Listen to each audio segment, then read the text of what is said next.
In the summer of 1984, in a quiet cul-de-sac outside Dayton, Ohio, a postman noticed something odd. Mail was piling up on the front porch of a neat single-story home, envelopes yellowing under the sun. Inside, the air was still. Coffee sat half-drunk on the kitchen counter. A birthday card lay open on the dining table. The family's 2 cars were parked in the driveway, and the front door was unlocked. The family of 4 who lived there was gone. No signs of struggle. No note. Just silence. And one envelope postmarked 2 days after they vanished.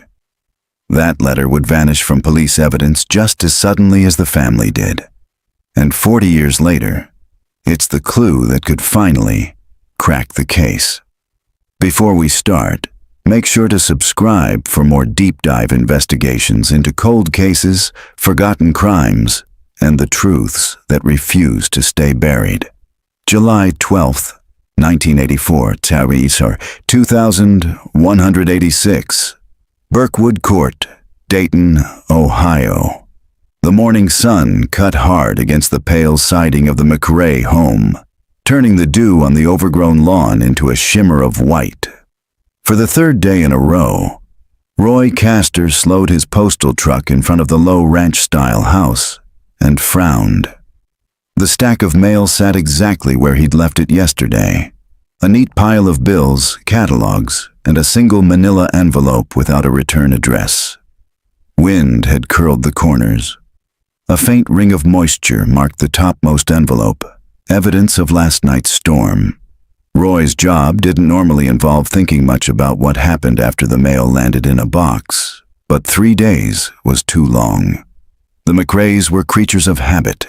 Dorothy McRae always met him at the door with a quick wave, sometimes slipping him an oatmeal cookie on Fridays.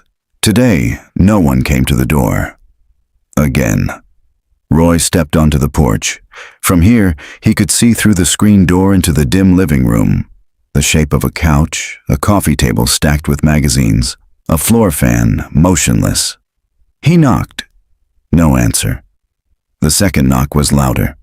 "Dorothy? Bill?" His voice felt too loud on the quiet street.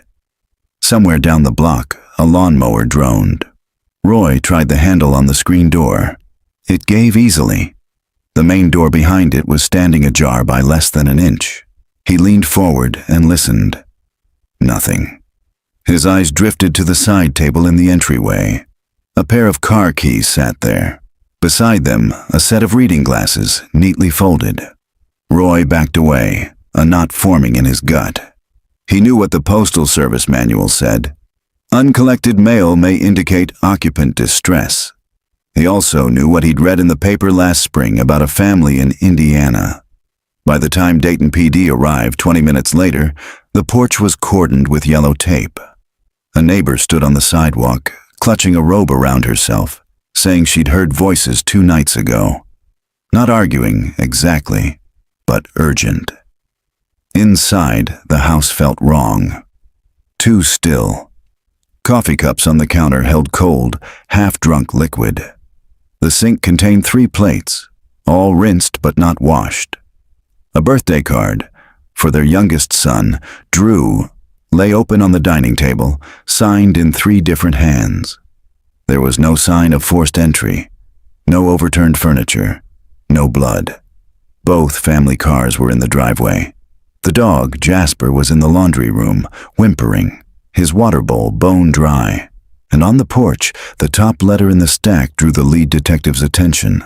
That plain manila envelope, no return address.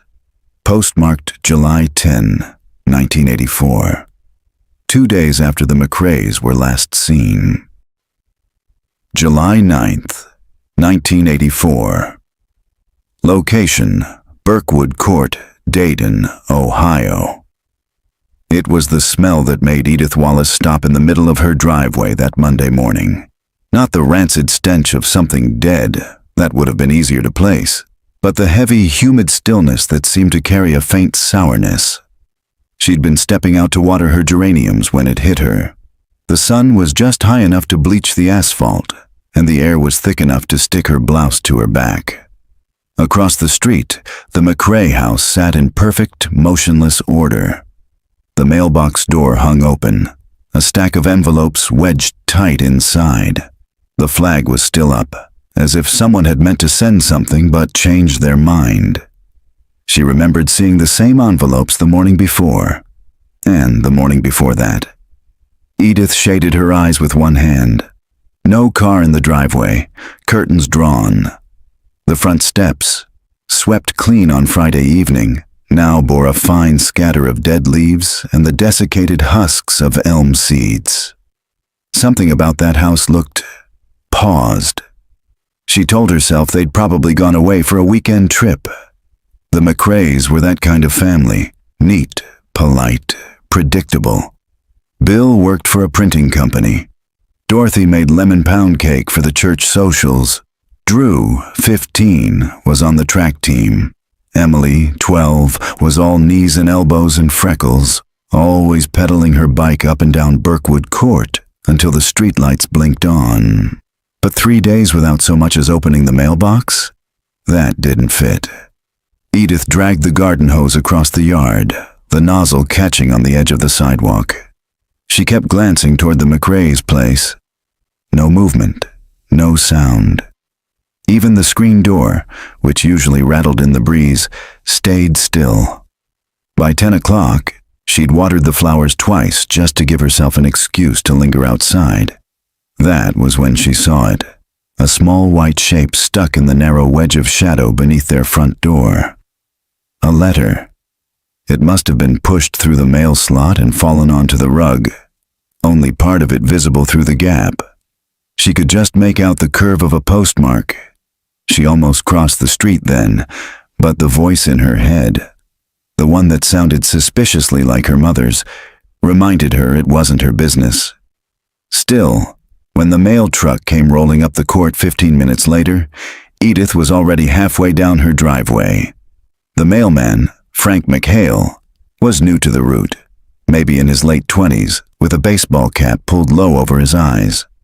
He slowed when he saw her waiting. "Morning, Mrs. Wallace," he said. She didn't bother with pleasantries. "Frank, have you delivered to the McRaes since Friday?" He looked over his shoulder at the house. "Yeah, Saturday and today. And they haven't taken anything in?" "Guess not." He shrugged. "People go out of town all the time. You want me to hold it?" "No," she said quickly. I just wondered." He slid more envelopes into the already stuffed mailbox and tipped his cap before moving on. By afternoon, the sun had shifted enough that the McRae house fell under the shade of the big sycamore out front. The temperature dropped slightly, but the air felt heavier. Edith kept finding herself at the kitchen window, peering between the blinds. At 4 o'clock, a dark sedan turned into the court. It wasn't familiar.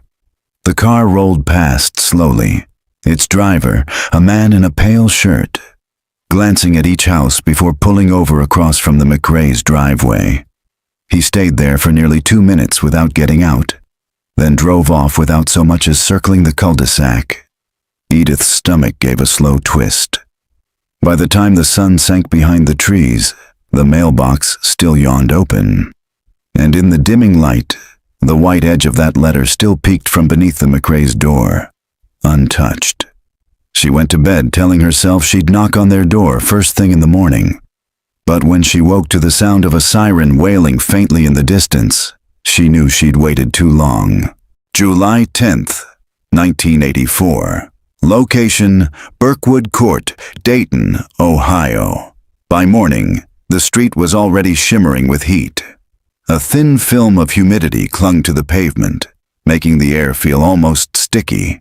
Edith Wallace had been up since just after 6, unable to shake the uneasy weight in her chest. She told herself she'd wait until a respectable hour to go to the McRae's front door. 8 o'clock felt too early, but by 8:30 she was pacing her kitchen, coffee cooling on the counter, glancing at the clock every 30 seconds. Finally, at 10 minutes to 9, she gave up the pretense. She crossed the street, her sandals slapping the warm asphalt. From this close, the McRae house looked worse than she'd realized. The mailbox flag was still raised, paint chipped at the edges, stuffed so full that one of the envelopes had begun to curl from the heat. The front steps bore a dusting of grit and pollen, untouched since Friday. That letter beneath the door, the one she'd noticed yesterday, was still there, its corner now bent. She knocked. The sound echoed dully inside, as though the house had swallowed it. She waited, listening for footsteps, for the faint scrape of the lock turning. Nothing. She knocked again, louder this time. "Dorothy?" Silence.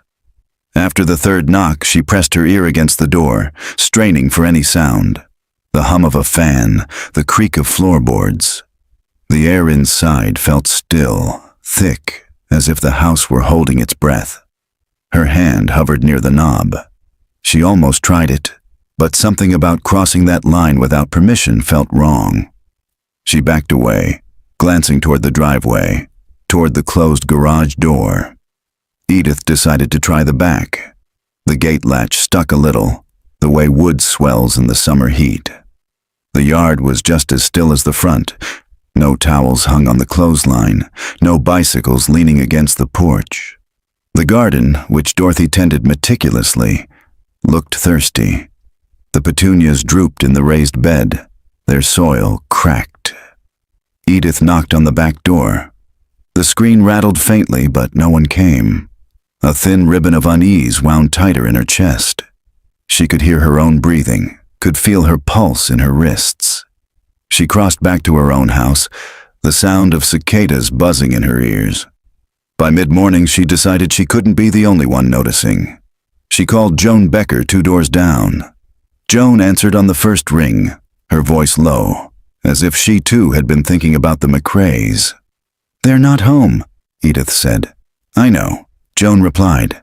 "I haven't seen them since Thursday? Maybe Friday morning. I thought they'd gone to visit Bill's parents." "They didn't say anything to me," Edith said. "And the mail." She trailed off, knowing Joan would understand. By noon, the quiet had begun to feel oppressive. Birkwood Court wasn't a busy street, but it usually carried a gentle hum. Lawn mowers, children's voices, the thunk of basketballs in driveways. Today, it felt like the volume had been turned down on the whole block. At 1 o'clock, Edith called the police. Officer Tom Kearns arrived just before 2. The day's heat had climbed past 90, and sweat darkened the band of his uniform cap. He was young, maybe 30, with a kind of calm, practiced expression that made it hard to tell what he was thinking. He stepped out of the cruiser, clipboard in hand, and scanned the house before crossing to Edith. "You're the one who called?" he asked. "Yes," she said, explaining what she'd noticed. The untouched mail, the stillness, the unanswered knocks.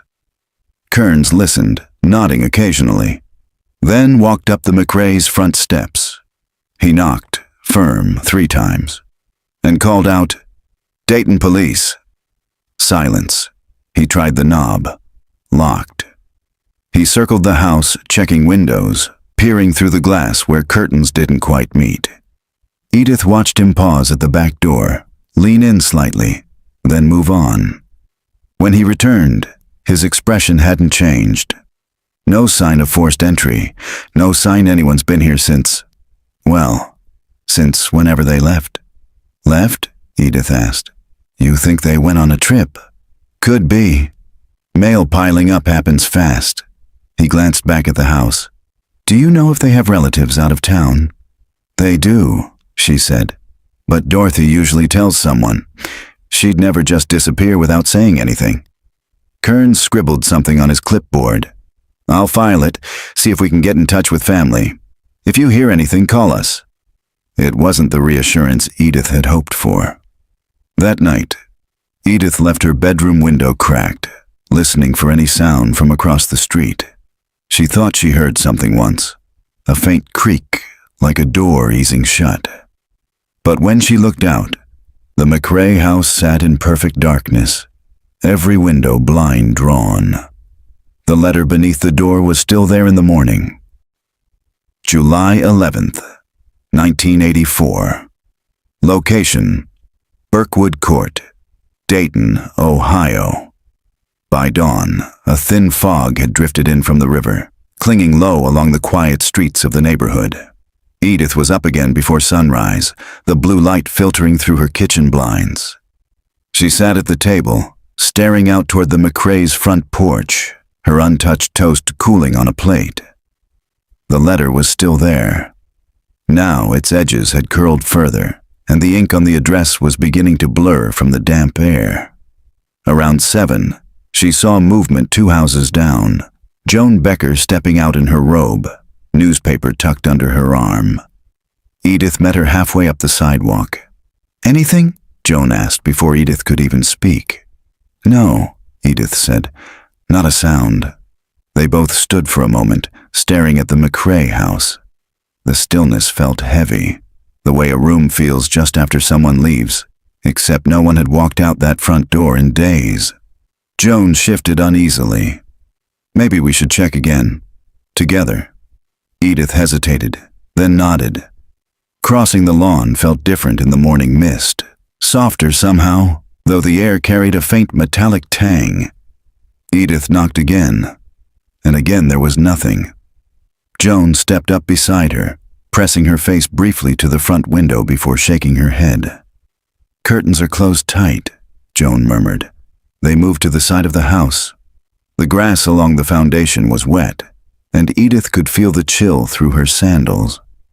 They tried the dining room window, locked, then edged toward the back. It was Joan who froze first. "Wait," she whispered.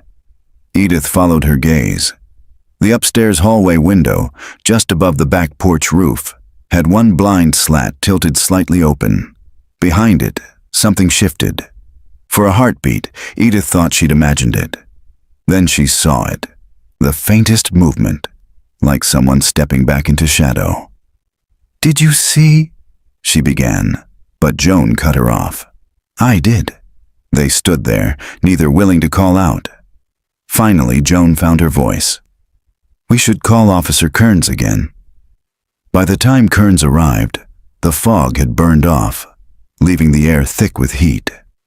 He walked the perimeter again, stopping at the same upstairs window. "You're sure you saw someone?" he asked, his tone more careful than skeptical. "Yes," Joan said. "I swear there was movement. Someone's in there." Kearns shaded his eyes, peering up. The blind slat was now perfectly aligned with the others. He took a long breath. If someone's inside and not answering, that's concerning.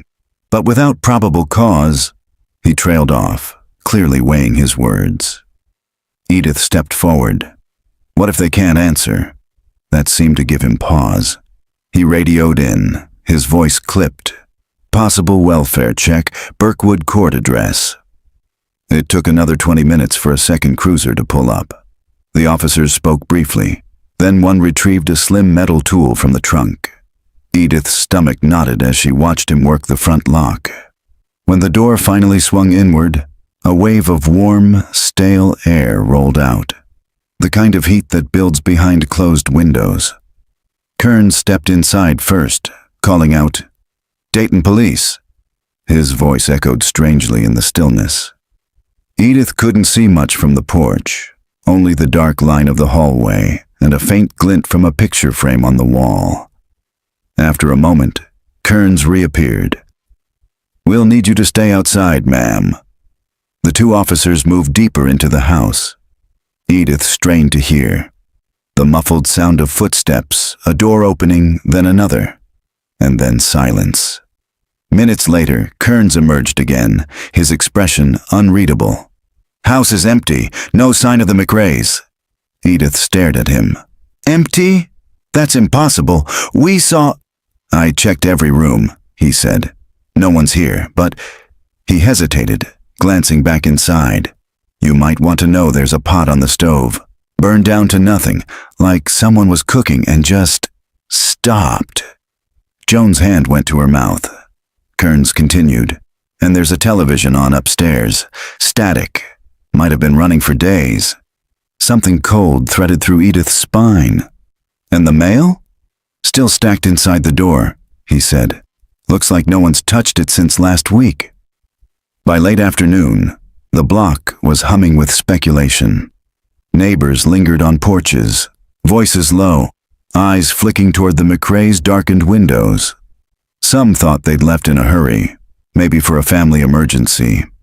Others whispered about break-ins, though nothing seemed stolen. Edith couldn't stop thinking about that window. The movement had been real. She was sure of it.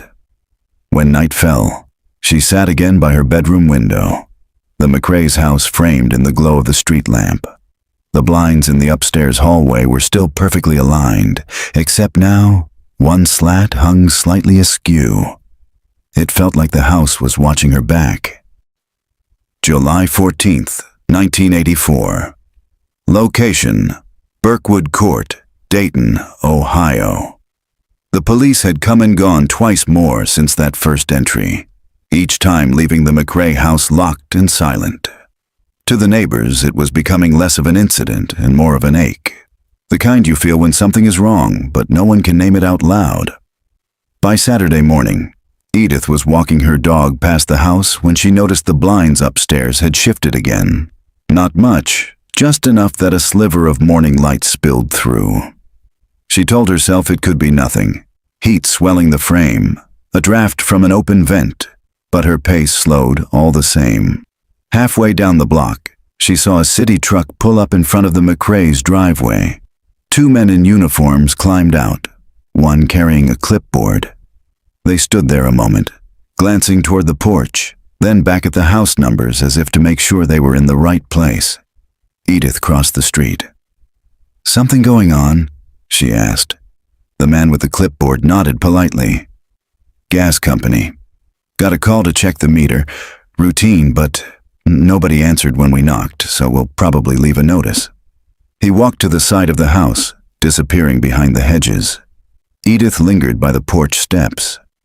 The letter was gone, replaced by a bright orange card, the kind utility companies leave behind. It flapped faintly in the humid breeze. A moment later, the man reappeared. "Huh," he muttered. "What is it?" "Meter's been shut off from inside. That's not standard. Usually we'd have to come out to do that. Makes you wonder why." He scribbled something on his clipboard, tore off a carbon copy, and slid it into the screen door. Then they were gone, their truck rumbling away. Edith stared at the closed door for a long time, thinking of the burned pot on the stove and the static-filled television. That afternoon, Officer Kearns returned, this time with Detective Ray Mercer from the Dayton PD's Missing Persons Unit. Mercer was in his late 40s, tall, with a measured way of moving that gave him a certain gravity. He didn't waste time on pleasantries. "Mrs. Lawrence," he said, "I understand you were the first to notice something unusual here?" "Yes," Edith said, recounting the week's events, the untouched letter, the movement in the upstairs window, and the gas meter discovery that morning. Mercer listened without interrupting, only nodding slightly now and then. When she finished, he glanced up at the house. "We'll take another look inside." This time, Mercer had a key from the station. The moment the door opened, the heat and stillness hit them again. Edith waited outside, but through the thin summer air, she could hear the muffled thump of shoes on carpeted stairs, the click of doors opening, the creak of floorboards. After 10 minutes, Mercer appeared in the doorway. "Could you step in for a moment, Mrs. Lawrence?" She hesitated. "Is that allowed?" "For identification purposes," he said simply. Inside, the air felt heavier than she expected. The curtains were drawn tight, muting the light, and the faint smell of burned food lingered. Mercer led her through the hallway to the living room. On the coffee table sat a stack of newspapers, all from the past week, edges curled and yellowing. He gestured toward a small side table by the wall. "Recognize that?" It was a ceramic ashtray, painted in pale greens and blues. Edith remembered it. She'd given it to June McRae last Christmas. Only now, instead of resting in its usual place by the couch, it sat dead center on the table, as though deliberately positioned. But what drew her attention wasn't the ashtray itself. It was what lay inside it. A single key, brass and unmarked, beside a narrow strip of paper. On the paper, in blocky handwriting, were the words, "Not yet." Edith's stomach dropped. That wasn't here before. "You're sure?" Mercer asked. "Positive. I've been in this living room dozens of times." He nodded slowly, slipping on a glove before picking up the key. This wasn't covered in dust like the rest of the table. Someone's been in here recently. Upstairs, the television still hissed with static, though the screen had dimmed from being left on so long. Mercer turned it off, and the silence that followed felt like a weight pressing on the room. In the hallway, one of the bedroom doors was ajar. Inside, the bed was neatly made, though the pillow on the left side bore a faint indentation, as if someone had lain there recently. Edith stood in the doorway, chilled. "Detective, if they've been gone all week, who—" Mercer raised a hand, quieting her. He stepped over to the dresser, where a thin layer of dust coated most of the surface, except for one small oval patch near the back. "Something was sitting here," he said, "and it's gone now." By evening, word had spread again. This time the whispers were sharper. Someone had been inside the McRae house after the police's first search. Maybe even after the second.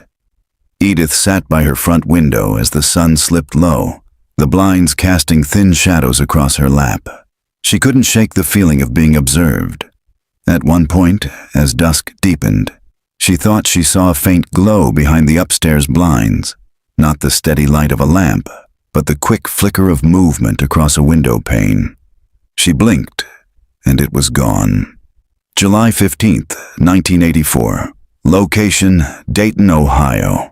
By Sunday morning, Detective Mercer had already been at the station for 3 hours, sifting through files, rechecking dispatch logs, and trying to map the McRae's final known movements. Missing persons cases had a rhythm, he knew. A fragile timeline that hardened like plaster within days. Once set, it became difficult to break, even if it was wrong. At 8:12 a.m., the first lead of the day walked in unannounced. A young clerk from Benson's Market, just off Main, had heard the news from her aunt and thought something about last Saturday didn't sit right. She was nervous, speaking quickly, her hand still marked faintly with the red dust of produce crates. She remembered seeing June McRae around 10 in the morning, standing in the checkout line with a paper bag of groceries, milk, bread, a sack of apples. That wasn't unusual. But what struck her was the other item, a length of nylon rope, coiled neatly, the kind sold in the hardware section near the back. June had never bought anything like that before, at least not that the clerk could recall. Mercer jotted it down. "Anyone with her?" The girl shook her head. "Number."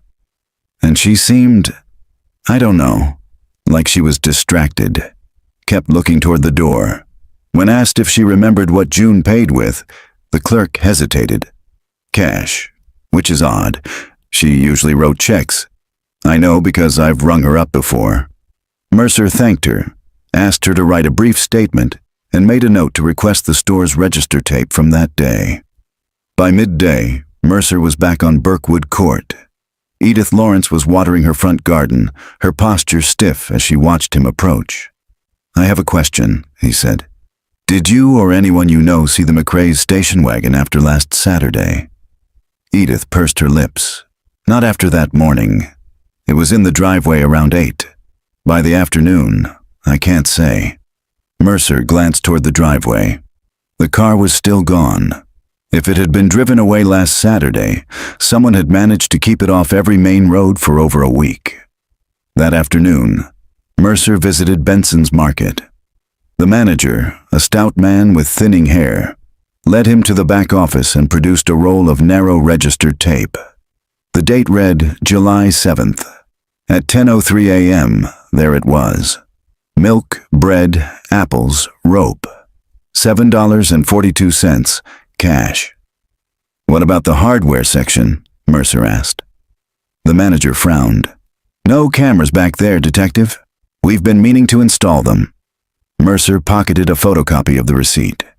A coil of rope, purchased hours before the family vanished. Maybe nothing. Maybe everything. Around 3 p.m., he stopped by the gas company office. The technician who'd visited the McRae house the previous morning had filed his report. Interior valve shut off. No sign of tampering. No request logged. "That means someone in the house turned it off themselves," the supervisor explained, "or someone with access to the inside," which narrowed the possibilities uncomfortably. Evening was settling in by the time Mercer returned to the McRae's street. The air was heavy with the smell of cut grass and charcoal from a neighbor's grill. He stood on the sidewalk for a long moment, looking up at the darkened windows. Something about the scene bothered him. The house, too still, too perfect in its arrested state. Then it struck him. Last time he'd been here, the blinds in the front bedroom were drawn almost to the sill. Now they hung an inch higher. Mercer walked up to the porch, tested the doorknob, still locked, and peered inside.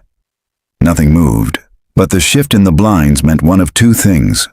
The heat had warped the cord, or someone had been inside again.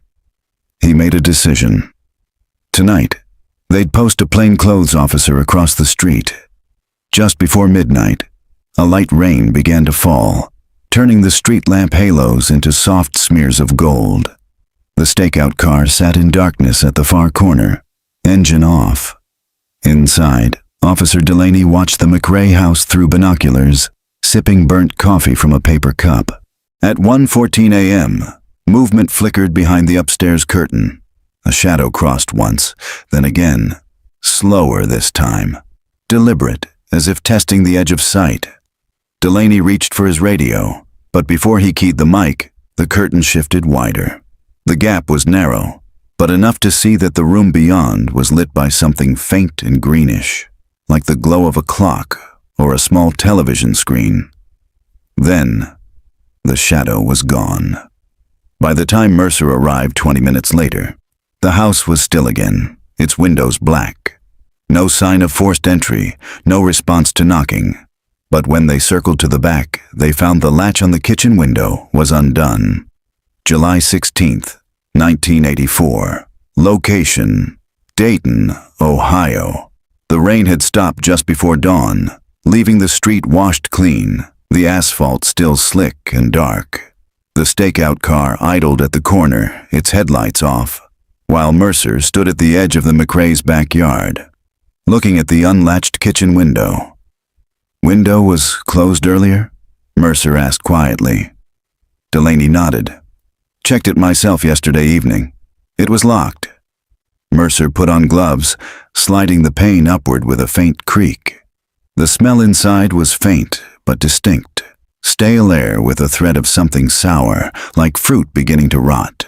He swung one leg over the sill and lowered himself into the kitchen. The darkness inside was thicker than he expected, even with the early morning light starting to bleed into the sky. He didn't flip the switch. Not yet. The first rule of entering an unsecure property was to change as little as possible. The kitchen felt exactly as it had a week ago. 2 mugs in the drying rack, a jar of sugar with a spoon still inside, the fruit bowl in the center of the table. But the bananas in it were black now, their skins collapsing inward. A thin curl of gnats circled the air above them. Delaney came in behind him, closing the window carefully. Front door still locked. Whoever used this came in through here. Mercer's eyes drifted to the trash bin beside the refrigerator. The lid sat slightly askew. He lifted it with 2 fingers. Inside were coffee grounds, apple peels, and, half hidden beneath a torn cereal box, a wad of paper towels stained deep brown. At first glance, it looked like old coffee, but when he leaned closer, the smell told him otherwise. Blood had soaked through in places, oxidized into rust red. He stepped back. "Bag this." Delaney pulled an evidence sack from his coat pocket. "Fresh?"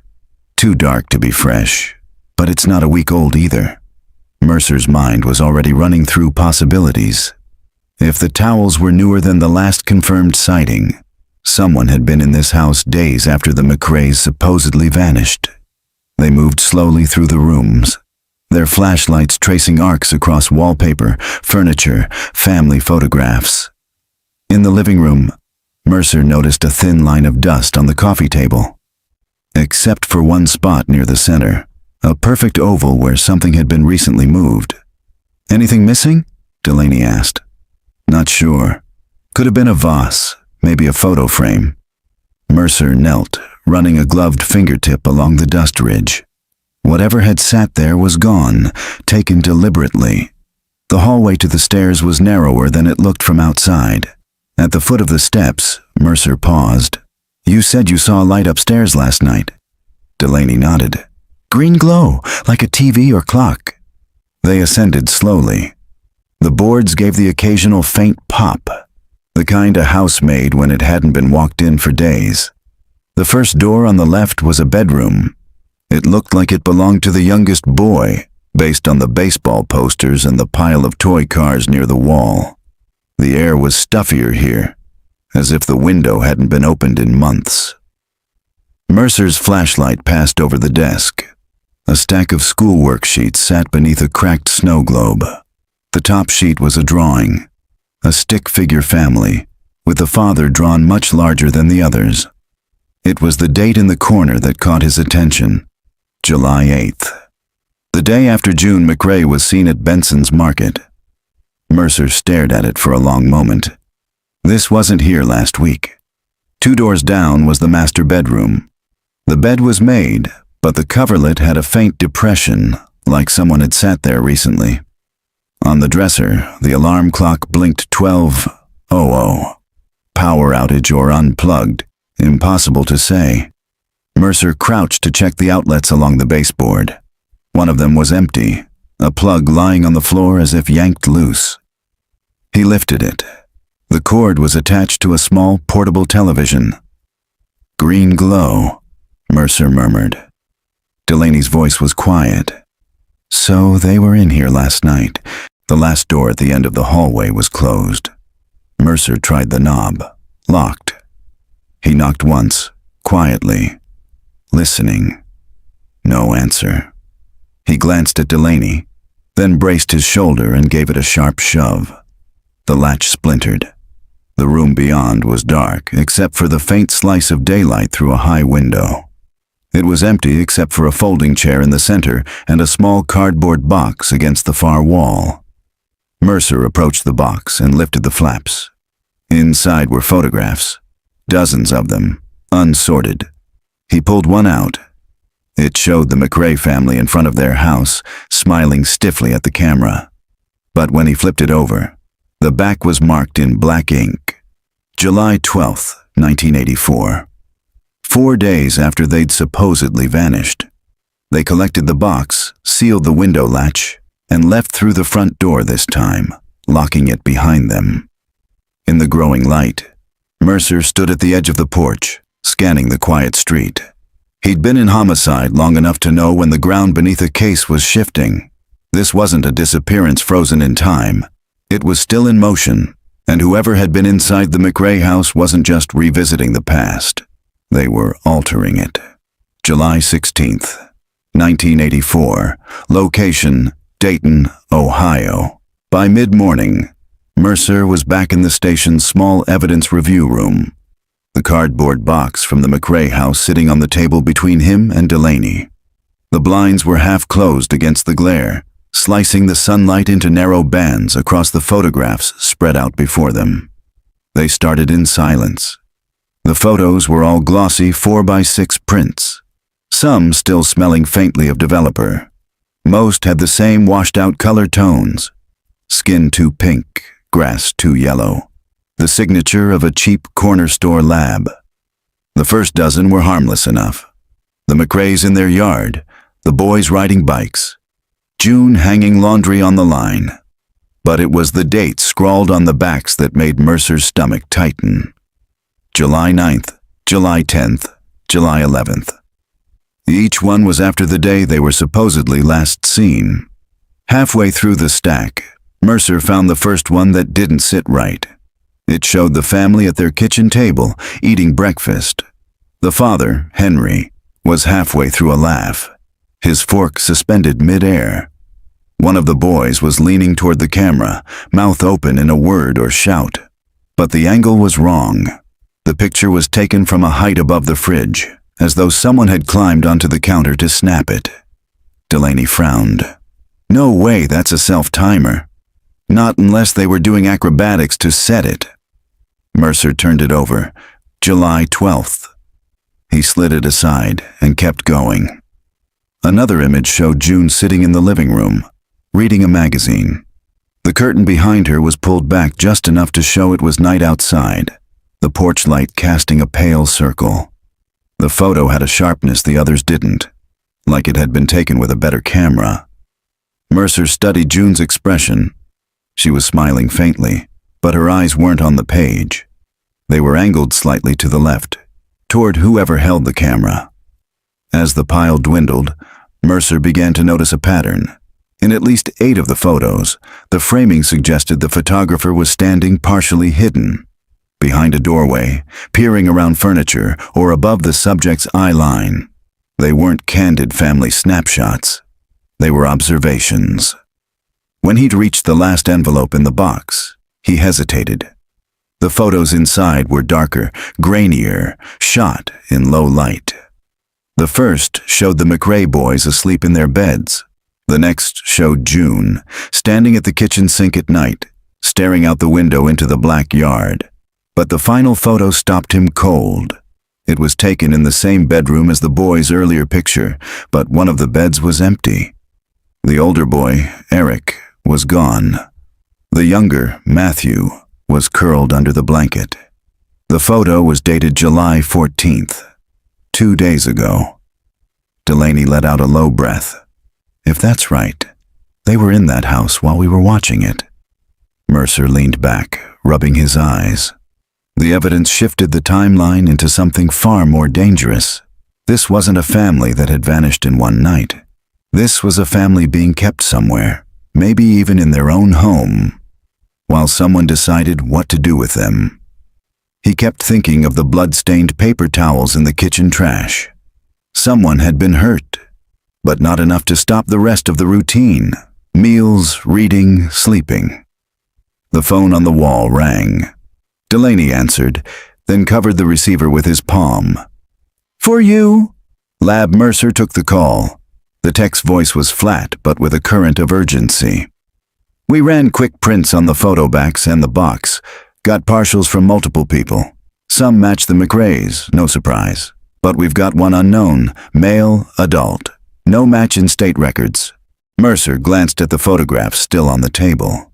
"You sure it's not one of the neighbors we cleared?" "Positive. And here's the kicker. Same print shows up on the paper towels with the blood." By early afternoon, Mercer and Delaney were parked 2 streets over from the McRae house again, this time with a longer lens trained on the backyard. They'd decided against another entry. If the unknown man had been inside within the last 48 hours, there was a good chance he'd come back. They watched through the heat shimmer, the street quiet except for the occasional passing car. At 3:17 p.m., movement caught Mercer's eye. A figure appeared at the side gate, male, tall, wearing a brown work jacket despite the summer heat. He carried something wrapped in newspaper. The man moved quickly, glancing over his shoulder once before disappearing into the backyard. Mercer's hand tightened on the binoculars. "We've got him." They stayed put. The man didn't emerge for nearly 15 minutes. When he did, the bundle was gone. He locked the gate behind him and walked away, head down, turning the corner toward Adams Street. Delaney started the engine. "We follow." "Not yet." Mercer's gut said the backyard held something more urgent than chasing a shadow. "Circle around. Let's see what he left." The air was thick with humidity as they moved along the fence line. Mercer's shirt clung to his back by the time they reached the gate. The padlock was new, shiny against the weathered wood, but it wasn't fully latched. Inside, the yard was unchanged at first glance. Lawn overgrown, flower beds choked with weeds. But near the back steps, the dirt looked freshly turned. They knelt, gloves on, and began clearing it with their hands. 2 inches down, Mercer's fingers struck metal.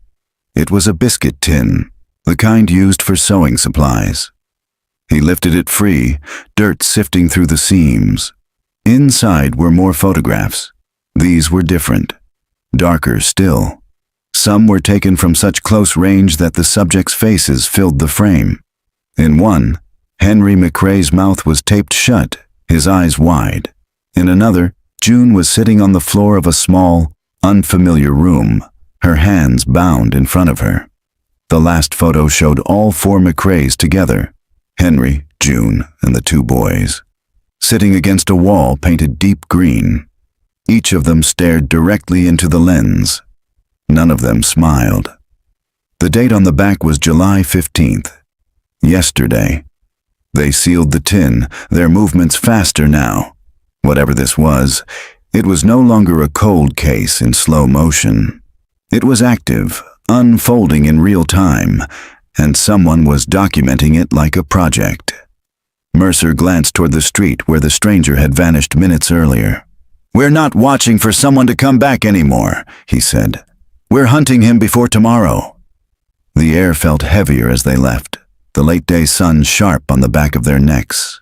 The quiet block seemed to hold its breath, every drawn curtain and still front porch masking the fact that somewhere, maybe within walking distance, the McRaes were still alive. But the man in the brown jacket was deciding for how long. July 16th, 1984, location, Dayton, Ohio. The rain had stopped by the time Mercer eased the back gate shut. Water dripped from the eaves in rhythmic taps, pooling in the warped boards of the deck. The unlocked kitchen window yawned open just enough for a thin hand to slip through. Deliberate, not the work of weather. He glanced at Delaney. "Gloves," he said. The younger officer tugged them on and carefully lifted the sash. The smell hit first, not rot exactly, but a faint, stale sourness. The kind of scent a closed-up house collects when its air has nowhere to move. Mercer stepped inside, boots landing on the linoleum without a sound. The kitchen looked exactly as it had during the first walkthrough. Cereal box on the counter, 2 plates in the sink, a folded dish towel hanging over the oven handle. But the trash can had been moved. Last week, it had been tucked against the end of the cabinets. Now it sat an inch forward, angled slightly toward the back door. The lid wasn't fully closed. Delaney flipped it open. Inside were the same paper wrappers and vegetable peels he remembered, but on top, fresh coffee grounds. Damp, still clumping. "Those aren't a week old," Delaney said quietly. Mercer agreed. "Someone's been in here since Saturday." He crouched, scanning the floor for footprints. The linoleum was clean, too clean. The faint marks from his last visit were gone. Someone had wiped the area near the back door. They moved through the downstairs rooms methodically. Living room, dining room, study. All undisturbed, save for a faint shift in the dust on the mantel. Mercer took note. When they reached the staircase, the air felt heavier. Upstairs, he pushed open the first door. The parents' bedroom. The bedspread was pulled tight. A book left open on the nightstand, spine up. The lamp cord was unplugged. In the children's room, the blinds hung in that slightly higher position Delaney had seen the night before. Mercer crossed to the window. The cord wasn't tangled. It had been pulled deliberately. He turned. "Flashlight." Delaney handed it over. Mercer crouched by the small desk under the window. On the seat of the desk chair was a faint, half-circle impression in the dust, like someone had rested a jar or a small bowl there recently. The last room was the spare bedroom. Here, Mercer noticed something strange. The faint hum of electricity, but no lights on. He traced it to the closet. Inside, wedged behind a stack of boxes, was a small portable television, plugged into an extension cord. The screen was off, but the set was warm to the touch. He didn't like the implication. "Why would someone haul a TV into a closet?" Delaney asked. Privacy, Mercer said. Or control. By 3:20 a.m., they had bagged the coffee filter, taken a dozen photographs, and dusted the back window latch for prints. The partials were smudged, no clear ridges. They left quietly, relocking the window from the outside to avoid tipping off whoever had been here. Later that morning, Mercer sat in the station's break room, the coffee in his hand gone lukewarm. He kept replaying the details. Rope from the market, gas valve shut off, unlocked window, fresh coffee grounds. The timeline no longer fit neatly into the theory that the McRaes had been taken on July 7th. If someone had been in the house last night, that meant one of two things. Either the family was still alive somewhere, or someone connected to their disappearance was keeping watch, coming back, for reasons Mercer could only guess at. He decided it was time to talk to June's sister again. At 11:05 a.m., he was standing on the front porch of Carol Whitman's modest ranch house.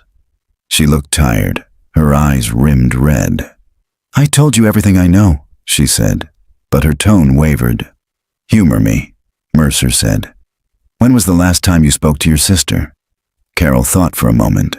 "Friday afternoon. She called about the picnic next weekend. She sounded fine. We talked about the weather. Nothing unusual? No mention of plans to leave town?" "No," Carol said. Then, after a pause, she did say something odd, though. She asked if I still had the spare bedroom ready. I thought she meant for the kids, but she never explained. Mercer made a note. "Did she ever buy rope? For camping? Gardening?" Carol frowned. "Not that I know of." "Why?" By mid-afternoon, Mercer was back at the station, laying out the timeline on a corkboard.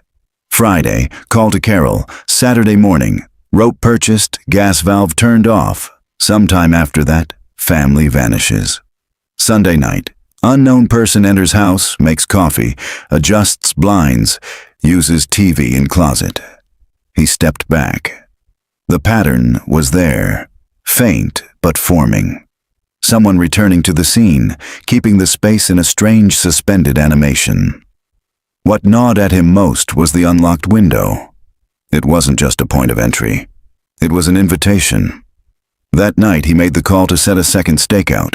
2 cars this time, one on each end of Birkwood Court.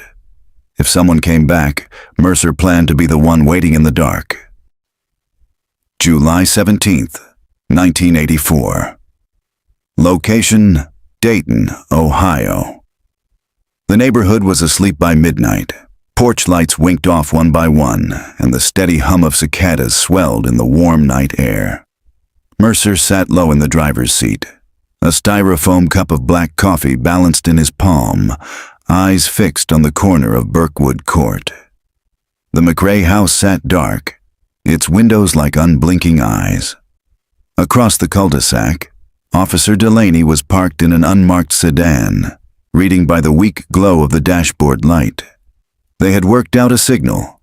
1 headlight flash if either of them saw movement, 2 if the person approached the house. The first hour passed without incident. A single car drifted by, tires whispering on the asphalt. Somewhere in the distance, a dog barked once, then fell silent. By 1:15 a.m., Mercer's coffee was gone. He was just starting to wonder if the intruder had spooked when he caught the faintest shadow moving along the hedgerow behind the McRae property. Not a cat. Taller, human. He gave one quick flash. Delaney straightened in his seat. The figure paused at the back gate, crouching low. Mercer slid from his car, careful to keep to the darkness, and began closing the distance along the opposite side of the street. The man, or woman, worked quickly, fingers sliding along the latch until the gate creaked open. They disappeared behind the house. Mercer picked up speed, his shoes whispering against the grass. Inside the backyard, the intruder went straight for the kitchen window, the same one Mercer had found unlocked the night before. They lifted the sash, hesitated, then slipped inside without turning on a light. Delaney appeared at Mercer's side, breathing quietly through his nose. Mercer pointed toward the front door, mouthing, "Block it." Delaney nodded and moved off. Mercer stepped up to the window. He could hear faint movement inside, the squeak of a chair leg against the floor, the soft thud of something set down. He climbed in. The kitchen was dim, shadows cast long from the street lamp outside. The intruders stood with their back to him, bent over the counter. They were pouring something, liquid, into a mug. "Police," Mercer said. "Don't move." The figure froze. Slowly, they set the mug down, but didn't turn. "Hands where I can see them," Mercer ordered. The intruders straightened. Their hands rose, thin wrists pale against the dark of their sleeves. "Turn around." The person turned. Mercer felt his chest tighten. It was a man in his late 50s, unshaven, eyes bloodshot and sunken deep into his face. He wore a navy work jacket with a frayed collar. His expression was not one of surprise. It was closer to resignation. "Name," Mercer said. The man's mouth twitched. "Doesn't matter." "It matters to me." A long pause. "Peter Holm." By the time Delaney joined them, Holm was sitting at the kitchen table, hands cuffed in front of him. The coffee he'd been making steamed between them. "What are you doing here, Mr. Holm?" Mercer asked. Holm's gaze drifted toward the blinds in the living room, then back to Mercer. "Keeping the place as it was. As it was when they left." Mercer studied him. "How do you know the McRaes?" Holm shifted in his seat. "I don't. Not really. I used to watch the house when they were out. Make sure nobody messed with it." "You're telling me they asked you to come in here?" "No." Holm's voice was flat. "They didn't ask." Delaney frowned. "So you just let yourself in?" Holm didn't answer.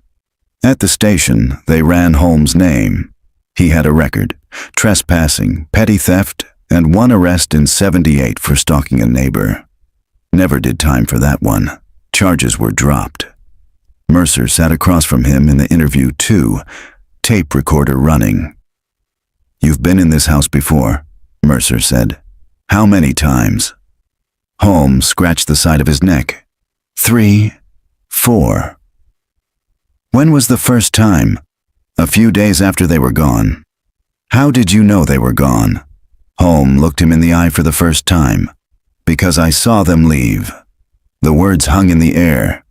"Tell me about that," Mercer said. Holm leaned back, cuffs clinking softly. "Saturday night, around 10. Van pulled out of the driveway. They all got in together." "Where were you?" "In the alley behind the garage.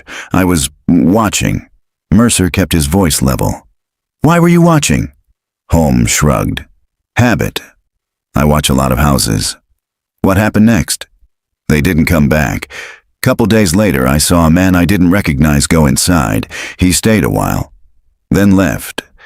I figured if nobody was home, I'd keep things the way they were." By 4 a.m., they had no more answers than before. Just a man who liked to watch and enter other people's homes. He was holding something back. Mercer could feel it. When they finally released Holm on a trespassing charge, Mercer told Delaney to tail him, not to lose sight of him for a second. The sun was just coming up when Mercer drove past the McRae house again. In the pale morning light, the blinds in the children's room hung half an inch lower than they had the night before.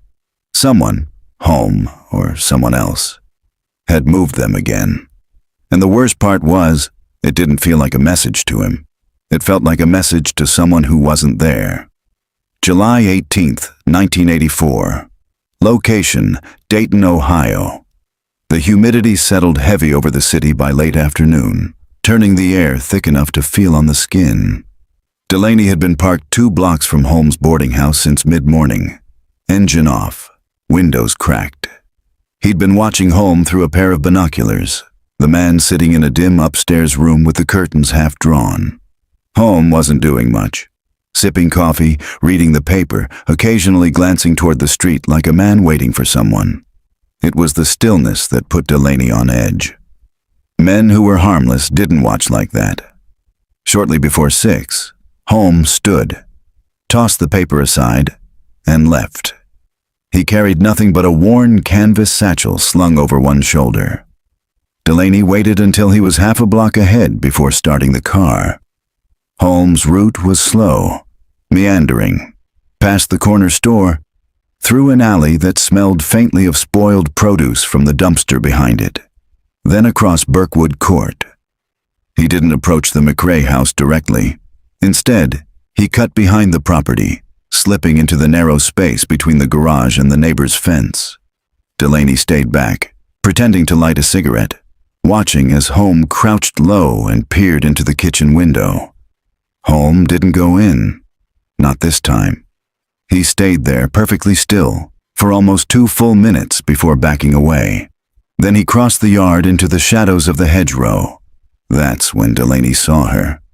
A woman stepped out from between the trees, early 40s, dark hair pulled into a loose braid.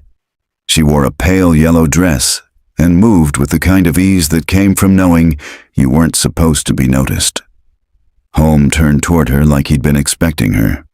They spoke in low voices, their faces partly hidden by the branches. Delaney slid lower in his seat, straining to hear. He caught fragments. Still there, and can't risk, before the woman glanced sharply toward the street. Delaney's pulse kicked. She must have seen something, maybe the glint off his side mirror, because she stepped back into the trees without another word. Holmes followed. Delaney started the car. He rolled slowly past, trying to spot them again, but the hedgerow swallowed them whole. By the time he circled the block, they were gone. When Delaney reported back that night, Mercer sat forward in his chair. "You're telling me Holmes wasn't alone?" "No," Delaney said. "And whoever she is, she knows that house too." "Describe her." Delaney did, and Mercer scribbled the details down. "You think she's the one who went in before Holmes?" "Could be," Delaney said. "Could also be she's the one telling him when to go in." Mercer tapped the end of his pen against the desk. "Find her." The next day, Delaney returned to the boarding house stakeout. Holmes didn't leave until late afternoon, and when he did, he didn't take the usual route. Instead, he boarded a bus heading toward the west side. Delaney followed in his own car, 2 vehicles behind the bus until it stopped near a block of aging brick row houses. Holmes got off, crossed the street, and went inside number 412. The place was run down, paint peeling from the shutters, weeds pushing through the cracks in the front steps. Delaney waited. 20 minutes later, the woman emerged. Same braid, different dress. She carried a paper bag tucked under her arm, scanning the street before heading east. Delaney followed her for 6 blocks, past shuttered storefronts and a boarded-up movie theater, until she reached a small diner on the corner. She went inside. Through the window, Delaney watched her sit in a booth with 2 men. One was in his 30s, wiry with a mustache. The other was older, heavy-set, and wore a dark suit despite the heat. They spoke for a long time. No one smiled. The heavy-set man slid something across the table, a small object wrapped in brown paper. The woman slipped it into her bag without opening it. Delaney couldn't shake the feeling he was looking at the real center of this thing, not Holmes. That night, Delaney and Mercer went back to number 412. They parked down the street, engine off, and waited until the lights in the front room went dark. Mercer moved first, hugging the shadow of the building. The front door had a flimsy lock that gave after 2 minutes with a thin pick. Inside, the air was stale, tinged with the faint scent of mildew and something else. Something metallic. The living room was sparsely furnished. A couch against one wall, a coffee table stacked with old newspapers. On the far wall hung a framed photograph of the McRae family.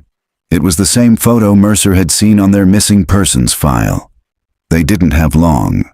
20 minutes, maybe less. Mercer took the downstairs, Delaney the upstairs. In the kitchen, Mercer found a drawer full of unopened mail, all addressed to the McRaes, postmarked after the date they vanished. Someone had been intercepting it. Upstairs, Delaney found a sewing room. On the table were scraps of fabric, all cut into small squares, and a half-finished dress in pale yellow. When Mercer joined him, they both stared at it in silence. "Same color she was wearing," Delaney said. "Yeah." Mercer's jaw tightened.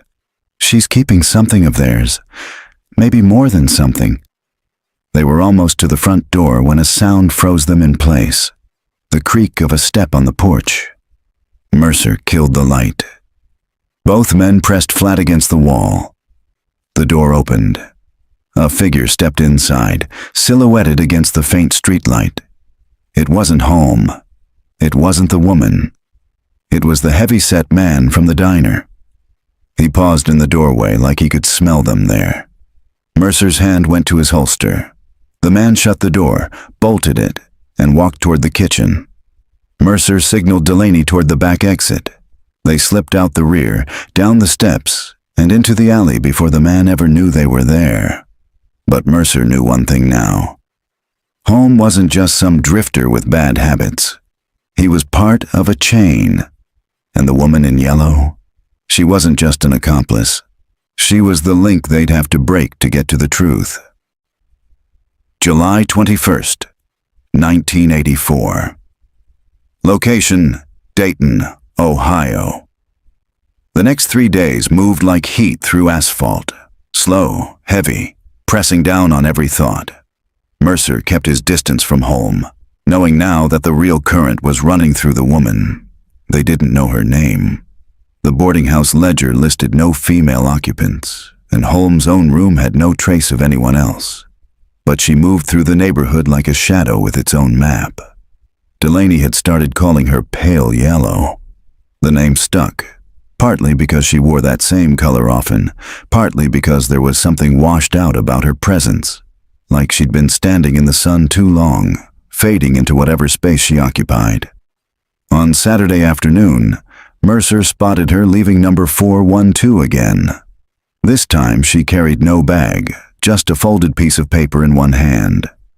She walked briskly toward the bus stop, boarded without hesitation, and rode south. Mercer and Delaney followed in the car, letting the bus get ahead, then closing the distance when she stepped off 2 miles later. The neighborhood was quieter here. Brick homes with sagging porches, a street lamp flickering in the daylight. She stopped at the third house from the corner, knocked once, and waited. An elderly man answered. Pale Yellow handed him the paper, spoke briefly, then turned away. Mercer caught a glimpse of the paper in his hands, a photograph curled at the edges. She continued down the block to a narrow side street and ducked into a building with no sign out front. Mercer waited until she was inside, then crossed the street, pretending to study a parking meter. Through a sliver of dirty glass, he saw her seated at a table with 3 other women.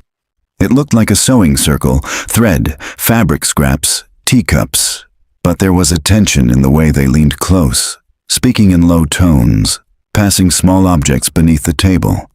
When Pale Yellow reached into her dress pocket, Mercer saw her hand emerge with something metallic, a key. She slid it to the woman beside her. The woman nodded once and tucked it into a cloth pouch. By the time Pale Yellow left, Mercer was already circling the block to intercept. He fell in step behind her, close enough to hear the faint swish of her skirt. Halfway down the street, she turned abruptly into an alley. Mercer followed. She was waiting for him. "You've been watching me," she said, not a question. Her voice was low, unshaken. "I've been watching a lot of people," Mercer said. She smiled faintly. "And yet you keep ending up behind me." "I'm looking for the McRaes." The smile vanished. "Then you're wasting your time." "Am I?" Mercer stepped closer. "Because I've seen you in their yard. I've seen you with Holm. I've seen you carrying their mail." Her eyes narrowed. "You think that's proof of something?" "I think you know what happened to them." For a long moment, she said nothing. Then she turned, continuing down the alley. Mercer matched her pace. At the end of the alley, she stopped again. "You don't want the truth," she said softly. "You want a version of it you can live with. Try me." She studied him, as if weighing whether he could survive whatever she was about to say. Then she shook her head. "Not here." "Then where?" She glanced past him toward the mouth of the alley. "You'll know." And with that, she slipped into the street and was gone. Mercer didn't sleep that night. He kept replaying her words, the deliberate way she'd said, "You'll know." The next morning, he got his answer. On his doorstep lay a small envelope with no return address. Inside was a single Polaroid photograph. It showed the McRae kitchen, the table set for 4, a pot on the stove, steam frozen in the frame. And in the corner of the photo, barely visible in the shadow, was pale yellow. She was looking directly at the camera. July 23rd, 1984. Location, Dayton, Ohio. The Polaroid sat on Mercer's kitchen table all morning like an object that could burn skin if touched too long. He'd been in this game long enough to know when something was staged and when something was real. This was real. The grain, the uneven flash glare, the faint fingerprint smudge in the lower corner. None of it looked manipulated. And that steam frozen in mid-roll, as though someone had pressed the shutter at the precise moment the house had been breathing, living. That detail bit hardest. The McRae kitchen had been cold when police arrived. No pot on the stove, no food in sight, no steam, which meant the photo wasn't just a glimpse into the house before the disappearance. It was from the night. He slid the photo into an evidence sleeve, grabbed his jacket, and drove to the McRae property. The place still wore that cordoned-off quiet. Chain-link panels leaning in the weeds, windows shuttered with warped plywood. The kitchen door was padlocked. He stood there, comparing angles in his mind, tracing the photo's frame against reality. The shadow in the Polaroid corner, pale yellow, had been standing near the pantry. That corner now was empty. No pantry door, just plaster cracked open to studs. By mid-afternoon, Mercer was at the county records office, pulling the McRae property file. Blueprints, maintenance requests, insurance claims. The last permit was from 1978, a kitchen remodel. And there it was. Pantry removed, wall pushed back. Someone had undone that remodel before the night of the disappearance. He tapped the blueprint with his pen. "You have any subcontractor lists from that year?" The clerk frowned. "Not that far back. Closest you'll get is names on the property tax receipts." The tax file listed a handful of contractors. One jumped out at Mercer. H. Gallows Construction. The name was familiar. He'd seen it in a newspaper clipping from '72 about a missing man whose house was later found gutted inside. The only thing left intact was the kitchen. Mercer called Delaney. "You ever hear of Gallows Construction?" A pause, then, "Yeah, but not the way you're thinking. They weren't just contractors." By evening, they were in Delaney's basement, the table cluttered with file boxes. Delaney slid one across. Inside were 8 case folders, each marked Unsolved. He flipped one open, 1974, a family of 3 gone. Another, 1979. 2 sisters vanished after reporting strange noises in their home. The thread. In every case, Gallows Construction had been on site within 6 months before the disappearance. "They'd come in for repairs," Delaney said. "Then something would change in the layout. A wall shifted, a door sealed, a pantry disappeared. And the police never connected it. Some did. They just couldn't prove anything. The houses were always clean. No prints, no sign of struggle. Just wrong." Mercer studied the Polaroid again. In the far right edge, just above the steam, a sliver of the pantry's interior was visible. Shelves and something metallic glinting. He pulled a magnifier from his pocket. The object was a key. Not like a house key. Smaller, rounded, the kind used for lockers or storage units. The next day, Mercer started calling every storage facility within a 10-mile radius. He got polite refusals, clipped hang-ups, and one manager who told him flat out that without a court order, he'd get nothing. But at the 12th facility, the manager hesitated when Mercer mentioned small rounded keys. "We've got a few old lockers like that, haven't been rented in years. But if you're saying it's tied to an active investigation, I am." The lockers were in a dim side hallway, the air thick with dust. The manager pointed. "That one hasn't been opened since '83. Mercer's hand tightened around the photo in his pocket. The lock matched the one in the pantry shelf. "Who rented it?" he asked. The manager checked a clipboard. "Name on file is H. Gallows." They drilled the lock. The door creaked open to reveal a metal shelving unit stacked with boxes. Mercer pulled the top one down. Inside were photographs. Dozens of Polaroids, each showing a different kitchen, living room, or bedroom. Some were empty. Some had people in them. Families mid-dinner, children playing on rugs, a man reading the paper. In every one, the subjects were looking at the camera, as if they knew it was there. July 24th, 1984. Location: Dayton, Ohio. The smell inside the locker was the first thing Mercer noticed. Not rot, not mold, paper and dust. The stale weight of things that had been sealed away long enough to forget light. He and Delaney stood shoulder to shoulder, flipping through Polaroids under the flicker of a failing overhead bulb. The photos spanned years, maybe decades. Different houses, different families. None of them labeled, none of them staged like portraits. These were moments caught mid-motion. A woman sliding a casserole into the oven. A boy sitting cross-legged on the carpet, holding a toy truck.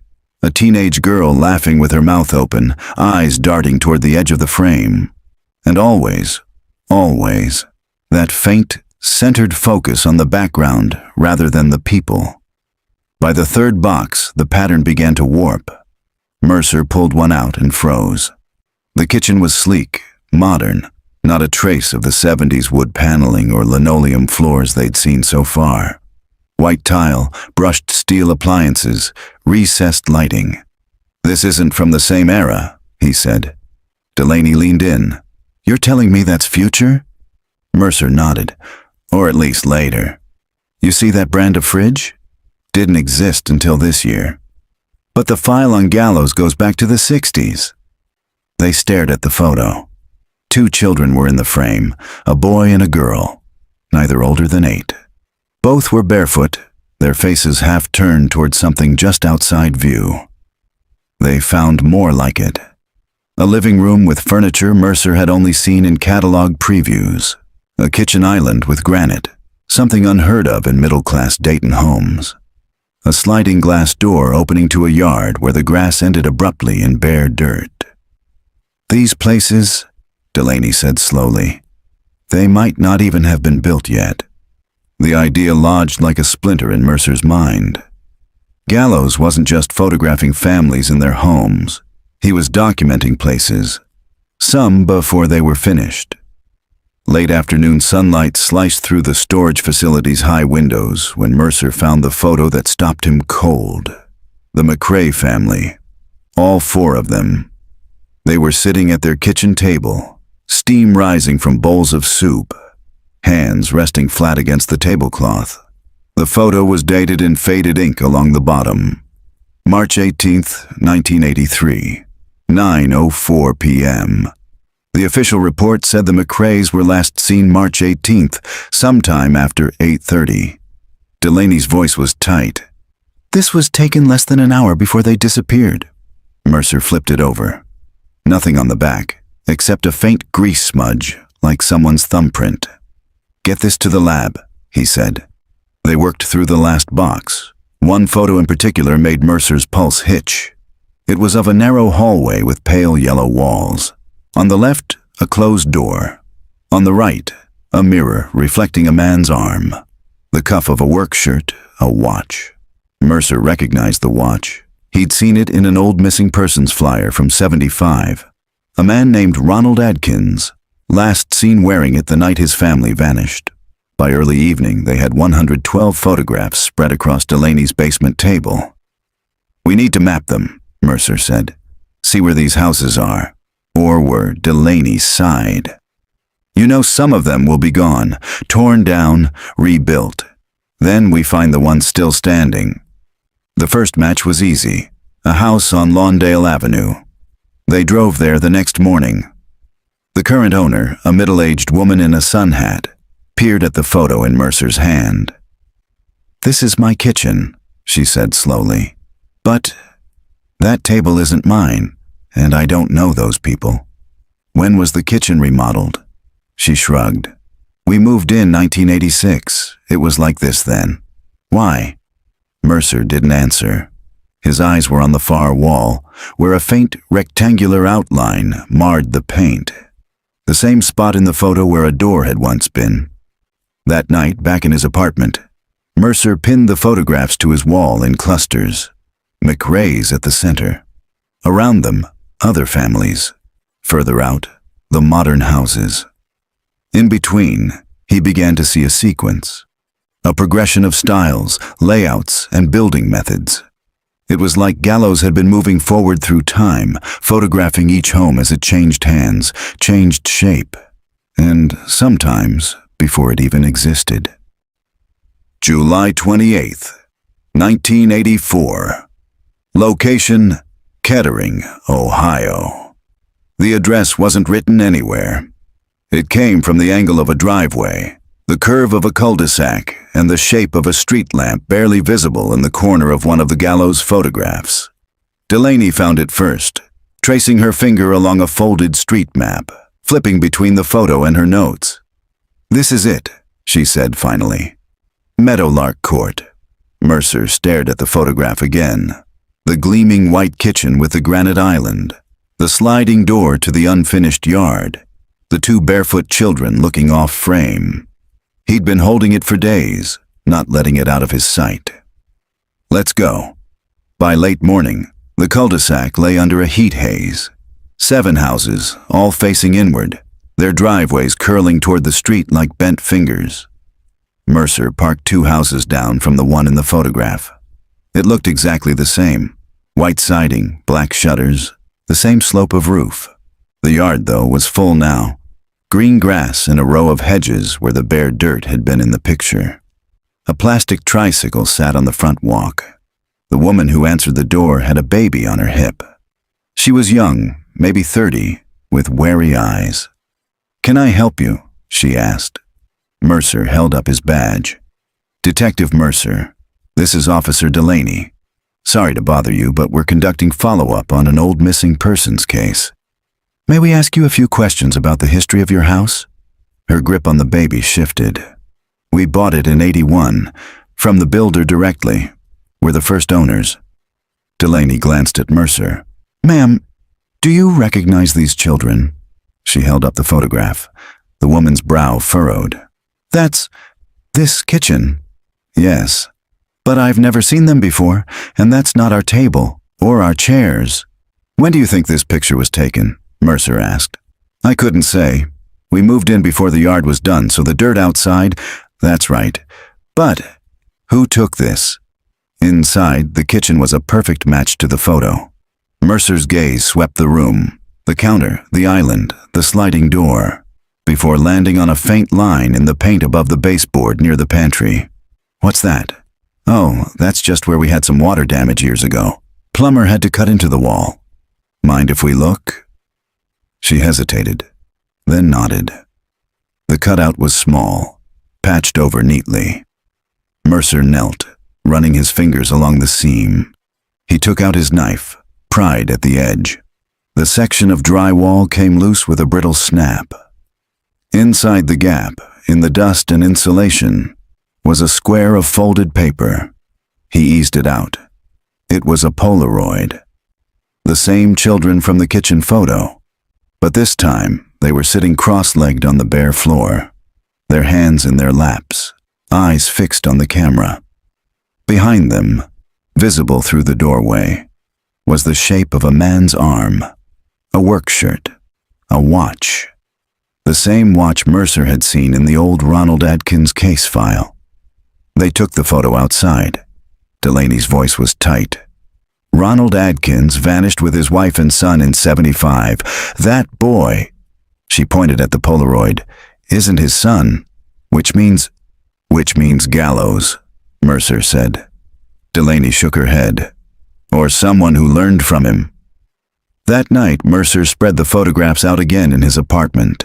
The kitchen, the children, the man's arm, the McRae's dining table, Ronald Adkins' watch. All of it pointed to one thing. Gallows, or whoever was behind the camera, hadn't just taken people. They'd moved them. Staged them in other houses. Houses that didn't exist yet. Near midnight, Mercer picked up the phone. He dialed a number he hadn't used in years. An old informant who'd once told him Gallows had a way of seeing houses before anyone else could. When the man answered, his voice was hoarse. "Mercer, haven't heard from you since the Hartley case. What's this about?" "I need to know how Gallows picked his houses." The line went quiet. Then, he didn't pick them. They were given to him. Someone with blueprints. Someone who knew exactly when they'd be built and who'd be living there. "Who?" The informant chuckled without humor. "You think I'd still be breathing if I said?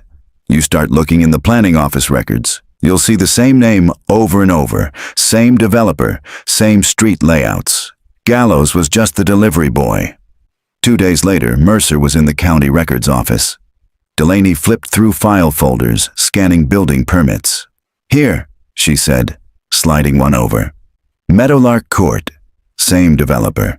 Another. Lawndale Avenue, same developer. Another and another." The name was stamped in clean black ink. Palisade Homes, LLC. The company still existed, and they were building again in a brand new subdivision less than 10 miles from the McRae's old neighborhood. August 14th, 1984. Location: Brookhaven Estates construction site, Ohio. The subdivision wasn't on most maps yet. The road in was a dirt scar between cornfields, and the air hung with the smell of wet cement and diesel. Mercer drove past the half-built homes, skeletal frames with roof trusses silhouetted against the pale morning sky. Delaney sat beside him, eyes scanning the lots. "Lot 17, she said, pointing at a yellow stake by the roadside. That was the address listed on the Palisade Homes permit. The next house scheduled to get a kitchen layout identical to the McRae's.